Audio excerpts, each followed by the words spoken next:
ছোটবেলায় মায়ের কাছ থেকে সুই সুতা নিয়ে পুতুলের জামা বানাতেন। স্বপ্নের বীজটা সেখান থেকেই বোনা হয়ে গিয়েছিল মারুফা আক্তার স্বর্ণার। বিশ্ববিদ্যালয় জীবনে নিজের পছন্দের কাজটা আবার করার ইচ্ছা থেকেই জন্ম নেয় ফেসবুক পেজ কালার ক্রেজ। সুতি, সিল্ক, মসলিন, হাফ সিল্ক প্রায় সব ধরনের দেশীয় তন্তুতে নিজস্ব ডিজাইন দিয়ে পোশাক তৈরি করে এখন সফল উদ্যোক্তা কালার ক্রেজের স্বত্বাধিকারী মারুফা আক্তার স্বর্ণা। এক পা দুপা করে শুরু করলেও এখন তিনি একজন সফল উদ্যোক্তা। 200-র বেশি সার্ভিস ও ফিচারে লেনদেনের সব বিকাশ অ্যাপে সম্ভব। নিজের নকশা করা একটি শাড়ি নিয়ে শুরু করা কালার ক্রেজের এখন উত্তরা, ধানমন্ডি আর বেইলি রোডে 3টি শোরুম আছে। স্টুডিও, ডিসপ্লে জোন, মিরপুর 12 নম্বর ফ্যাক্টরি। সব মিলিয়ে তার প্রতিষ্ঠানে কর্মসংস্থান হয়েছে 60 থেকে 70 জনের। আমি যখন নতুন শুরু করেছিলাম, মানে প্রথম শুরু করেছিলাম, তখন হচ্ছে অনলাইনে শুরু করেছিলাম হচ্ছে 2014 সালে।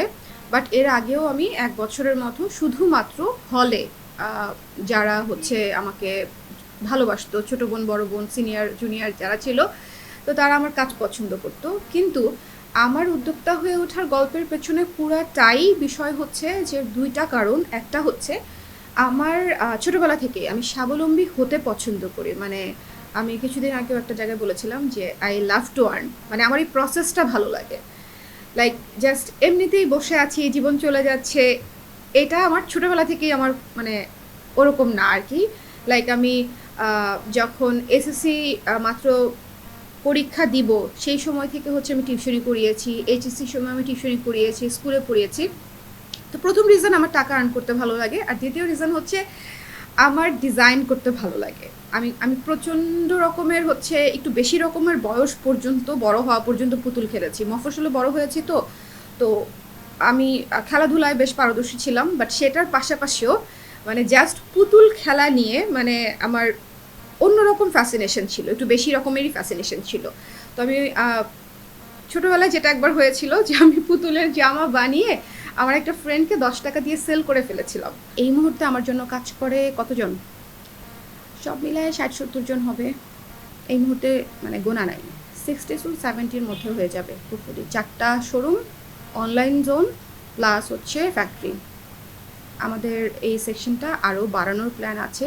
বাট যেহেতু এখনও ঢাকার একদম প্রাণকেন্দ্রে হচ্ছে আমাদের ফ্যাক্টরিটা, মিরপুরে আমাদের ফ্যাক্টরি। আমার এখনকার ফ্যাক্টরির সাইজ হচ্ছে 3000+ স্কোয়ার ফিট। আমার প্রথম ফ্যাক্টরি যখন নিয়েছিলাম 2020 সালে, তখন সেটার সাইজ ছিল 650 স্কোয়ার ফিটের মতো। শুরুটা হয়েছিল পরিচিতদের জন্য পোশাক ডিজাইন করার মধ্য দিয়ে। এরপর ধীরে ধীরে তৈরি হয় কালার ক্রেজ, আর এখন স্বর্ণার কালার ক্রেজ ডানা মেলেছে অনেকটা। স্বপ্ন দেখেন আরও অনেক পথ পাড়ি দেয়ার। তাঁতিদের হাতে বোনা শাড়ি নিয়ে আগ্রহ থেকে দেশীয় তন্তু নিয়ে কাজ শুরু করেন তিনি। দেশীয় তন্তুতে নিজস্ব ডিজাইন তৈরি করা কালার ক্রেজের সব পণ্যে রয়েছে দেশীয় ঐতিহ্যের ছোঁয়া। একা সেলস পারসন আমার, মানে যদি অনলাইনে চিন্তা করেন, আমি একাই হচ্ছে সেলস রিপ্রেজেন্টেটিভ আমার প্রতিষ্ঠানের, একাই ডিজাইনার। ডিজাইনটা করতে আমি ভালোবাসি দেখে এখনও পর্যন্ত এই জায়গাটা আমি ছাড়িনি। কিন্তু ক্লায়েন্টদের না অভ্যাস হয়ে গেছে, তারা জানে যে স্বর্ণা আপু 12 বছর ধরে কাজ করছে এবং ওনার একটা ইন্টিগ্রিটি আছে, ওই ভ্যালুজের জায়গাটা আছে। এবং ওই সময়ও ছিল, ধরেন আমার মনে আছে আমি যখন 2015-16 সালের দিকে এমন হয়েছে আমি প্রচুর ব্যাংকে ডেলিভারি করতে যাচ্ছি, মানে প্রচুর ব্যাংকে যারা চাকরিরত অবস্থায় ছিল, কর্পোরেট ক্লায়েন্ট যারা ধরেন একবার নিলে বারবার নিতে চায়, এই ধরনের ক্লায়েন্ট যারা ভরসা করেছে যে আপনি দিয়ে যান, আমি নিজে ডেলিভারি করেছি। তো এমন অনেক ক্লায়েন্ট আছে যে তখন আমার কাছ থেকে ডেলিভারি নিয়েছে, এখনও অর্ডার করে। প্রোডাক্টের কোয়ালিটিটা অনেক বড় একটা ইম্পর্টেন্ট বিষয়। মারুফার মা বাবা বোন চাইতেন বিসিএস ক্যাডার, ব্যাংকার, চিকিৎসক এমন কোনো পেশা বেছে নিক মারুফা। আর মারুফার যে তিনি ব্যবসা করবেন বা উদ্যোক্তা হবেন। জাহাঙ্গীরনগর বিশ্ববিদ্যালয়ে অ্যাকাউন্টিং অ্যান্ড ইনফরমেশন সিস্টেমসে 3য় বর্ষে পড়ার সময় 17,000 টাকা দিয়ে 2014 সালে ব্যবসা শুরু করেছিলেন মারুফা।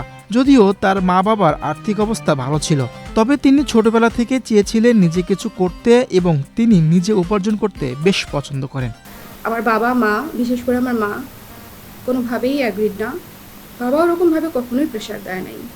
কিন্তু মা কোনোভাবেই অ্যাগ্রিড না। তো এখনও কিছুদিন আগে আমাকে একজন জিজ্ঞেস করেছিল যে আপনার বাবা মাকে এখন প্রাউড? আমি আসলে জানি না, আমি জানতেও চাই না। মানে আমি জীবনের এমন একটা পর্যায়ে এসেছি, আমি যদি এখনও এই জিনিসটা সিক করতে থাকি, আমার মনে হয়েছে আই হ্যাভ ডান ইনাফ।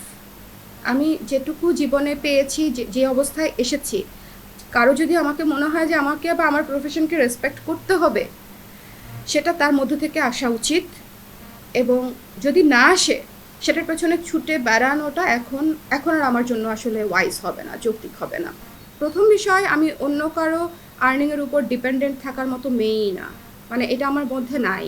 এখন যদি আমাকে কেউ বলে আমি মেহেদি পরায়া হইলেও টাকা আর্ন করে ফেলবো, খুবই ভালো প্রফেশন, তখন তো এই প্রফেশন ছিল না। মেহেদি পরায়ে, ধরেন পার্লারেও মেহেদি পরায়ে কেউ টাকা নিতে পারতো না, এখন তো এটা একটা প্রফেশন, তাই না? তো আমার কাছে মনে হয় যে আমি কিছু একটা করতে হবে আমাকে। তাহলে সেটা আমি 2-2.5 বছর, দেখেন, আমি দিন রাত চিন্তা করেছি যে আমি আসলে কি করতে চাই, আমার প্রফেশন কি হওয়া উচিত, আমি যেটা করতেছি সেটা কি আসলেই সম্মানজনক না, সেটা করে কি আমি আসলেই কোনোদিন লিভিং, যে আমার খরচটা, সেটা কি আমি আর্ন করতে পারবো না। আমার ফ্রেন্ডরা এখনও কি হাসে, আমি লাইভ করতে পারতাম না অনেক লম্বা একটা সময়। লাইভ যখন শুরু হয়েছে 2018-19-এর দিকে, আমি লাইভ করি নাই, প্রায় 2-2.5 বছর 3 বছর পরে আমি লাইভ স্টার্ট করেছি। পুতুলের জামা বানানো সে ছোট্ট মেয়েটি আজ হয়ে উঠেছেন বহু মানুষের প্রেরণা। তার হাতের ছোঁয়ায় দেশীয় পোশাক পেয়েছে নতুন রং, নতুন পরিচয়। মীর হোসেন সরকার, বাংলাদেশ প্রতিদিন।